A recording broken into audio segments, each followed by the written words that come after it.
Trading Market Technicals morning call video for Tuesday, May 21st. We did get a little bit of a pullback yesterday, and interesting enough, in the markets place that happened yesterday, markets were actually positive and then kind of reversed slowly. Nothing really to write home about. Ended up closing in the red. Dow down 13, S&P down about 70 cents, and Nasdaq down $3. Gold had a massive reversal. Actually, was pretty interesting to watch. Gold Sunday night actually opened down and was really taking a pounding, and then all of a sudden, right around 3 o'clock yesterday morning, gold reversed and pretty much was straight up all day yesterday. Gold up $48. So interesting. But there's some interesting developments happening here now. As we all know, most of us and a lot of us are not taking positions overnight. We don't want to take that risk on right now, since the markets are at all-time highs. They're extreme highs, and we are so overbought that I've basically never seen it overbought like this in 25 years. So one hiccup in an overnight session could really take a pounding in your account. So, but why, why do I think that there's something brewing here? Well, we like to look at our analysis at night and make sure that we don't miss anything, right? Not that I'm looking to pick a top or I'm looking to pick bottoms, and that's not what I would do. We stick with our trend. The trend remains higher, and we look to buy pullbacks, so we look to short relative weakness to what the market is doing. But yesterday was pretty interesting, and I realized that this week is now a holiday week, because as of Friday, Monday, we have Memorial Day weekend. And we have been up nonstop since, I would say, the last 21 trading days, 20 days. Literally, we had 3 days down out of 20 days. And yesterday, we can count 1 day down from 21 days. But we are looking for any type of clues. And usually, when the markets come into a holiday week, they usually back off, right? They usually reverse from what we've been going. So we've been going up, up, up. So I'm looking for the markets to take a breather this week. I really am. Now, today is something different. Today is what I'm looking for. I'm looking for the markets to either, we know that on Tuesdays, the last, out of Tuesdays since January, we have been up every Tuesday except 3 since January 2nd. So I'd like to see the markets try to rally again sometime during the day and then start to really reverse.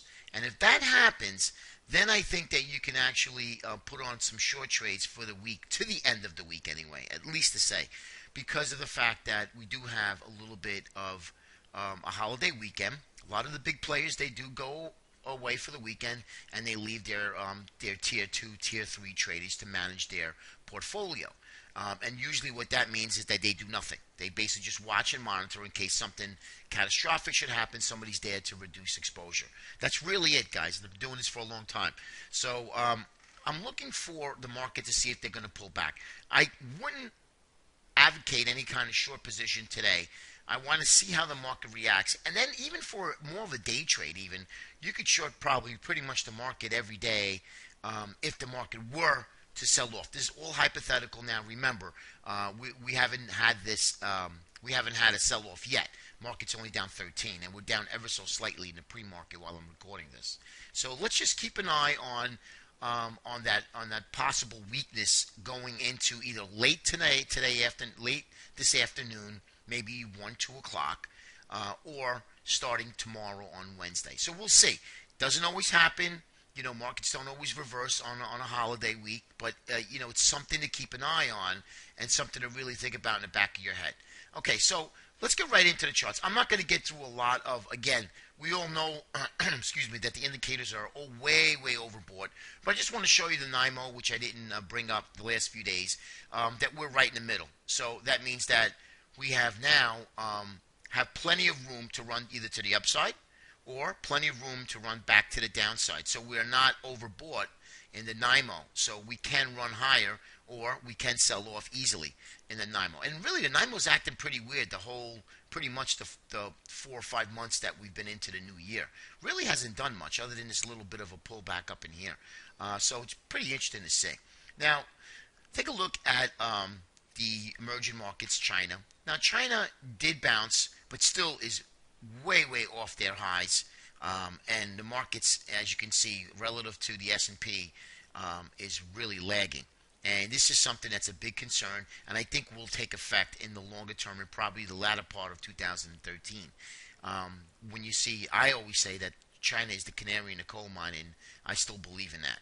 Emerging markets, same thing, guys. If you take a look at the emerging markets, we have not really gone anywhere. And emerging markets are really, really critical in our markets as far as moving higher. Now, we have actually moved much higher than all the other markets just about, and we have exceeded a lot of our highs, obviously, and all-time highs. But it's something really to take a look at. And I would even call this divergence here because the markets aren't as healthy as our markets are. So it's just something to take a look at. Now, let's take a look at the U.S. dollar. U.S. dollar took a little breather yesterday, and why? Well, the markets took a little breather, so the dollar took a little bit of a breather, and that actually fueled gold, right? We had that gold. Now, this is the weekly chart of gold, and gold did almost double bottom here, and I'll show this to you on the GLD chart, on the daily chart, and as you can see here, we had a nice reversal day. I think gold's going to give you another shorting opportunity, and I think gold actually goes down to about 12. Oh, I'm looking at about 1280. Now, here's the GLD, and I did a fib from here to the top of here, and I think a good spot to look to start shorting again would be right around the 61.8% retracement, which comes in around 138.50.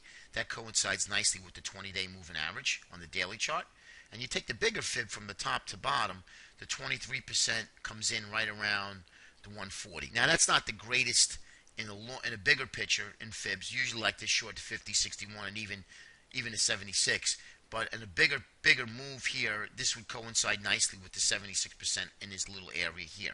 So that's a nice little area. As you can see, it lines up nice with symmetry with the 23 and the 76%. So any bounce up in this area, I would try some sort of an objective short. Of course, your stops would have to be about 3-4 points higher right up in this area. So the higher it gets and then fail, we get some sort of reversal candle like this, I would probably look to get another short off. Now, and a perfect example is gold, right? Gold actually reversed yesterday, and while equity markets actually kind of took a little bit of a breather. So could this phenomenon be happening today? It's possible. So something to keep an eye on for that reversal in precious metals and, of course, equities.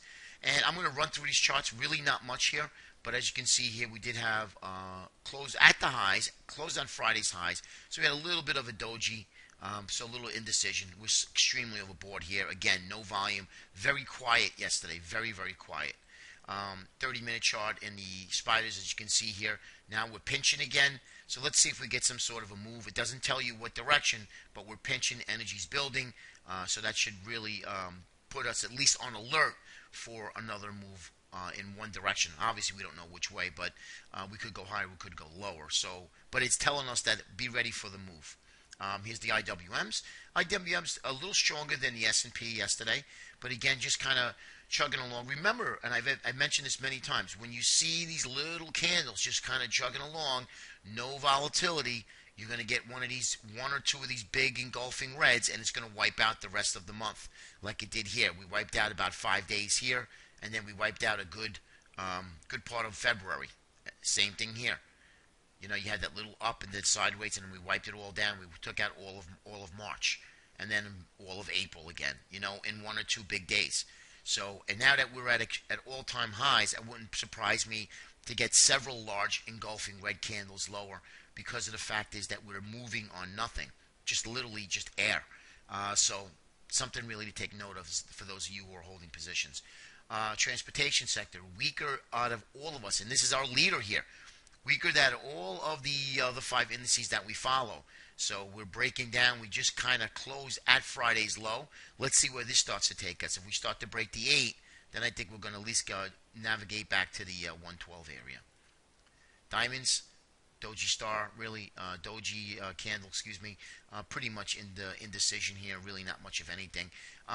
Yesterday was a ho-hum day, but I tell you, the price action on the reversal at the end of the day, it wasn't anything to write home about. I don't think it was anything really tradable, but what was nice to see that the markets rallied up until about 11:30, then started just to kind of easily roll over again. So buying pressure was diminished in the afternoon and really never picked up. So that's interesting. That's something that we need to watch today and see what happens.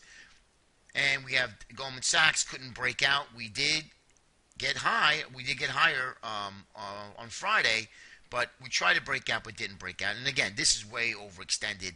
I think it needs a little bit of a breather. If it wants to continue its run higher, it's going to need to at least pull back and bull flag again. And here's the XLF. Nothing wrong with this chart. And again, guys, really, nothing is long-term picture in the market is looks great. Uh, Regardless of printing money, the long-term picture looks great until something changes. So I would not be fighting this trend. I would not be looking to pick tops.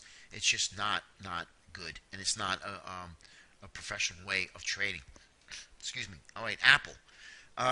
Notice the inverted head and shoulders.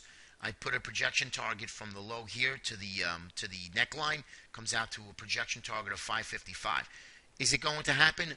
No one knows. But if it does break out here, I'm sure it's going to have momentum at least to the 500, and then we would have to reevaluate it. We are coming into weakness in technology. I don't think Apple has any products coming out until the end of the summer. So usually it's dead money, but we'll see. It has been really beaten up the last since last September. So this could actually start to navigate higher again. So we'll see. But be on watch Apple. Right now, I still think it's a trading stock. But if it breaks this area, 470 of this high, then it'd be something interesting to see. Maybe accumulate it to somewhere up around here and then reevaluate it. But right now, Apple had a nice day, put in a real good day yesterday, and we'll just continue to watch from here. And again, Q's another doji star. Despite Apple's move higher. So we'll just see. Let's keep it one step at a time. Let's see if we do get a little bit of reversal this week.